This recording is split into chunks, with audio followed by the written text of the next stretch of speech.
And what I'm about to say is going to be very uncomfortable, but it's a frank conversation we need to have. Now, as someone who loves the Bible and has spent decades studying it, I have to be candid and say there are some very difficult passages in the Old Testament. Some of them do involve targeting civilians. Some of them do involve what would now be labeled genocide.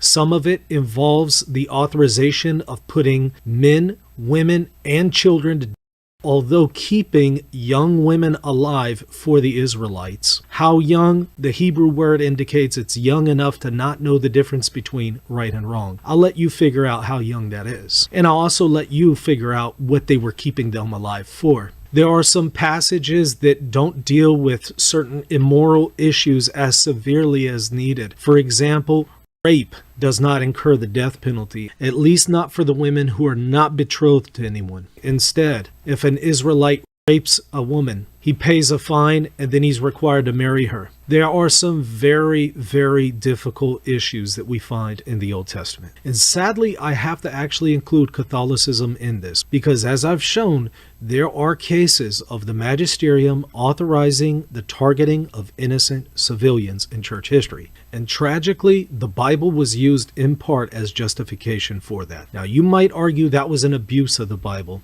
Okay, that's fine. You're welcome to argue that. But the problem is, the Bible has been used to justify some horrible things in church history, and it's currently being used by some groups to justify the targeting of civilians in Gaza, in the West Bank, and elsewhere. And if we were fair and honest, those who do that and support that, we would call them terrorists, or at least those who support terrorism. Jesus said, deal with the plank in your own eye before you attempt to deal with the speck of dust in your brother's eye. I think we need to have an honest conversation about church history and also about the Old Testament on this particular question before we attempt to engage and critique other religions.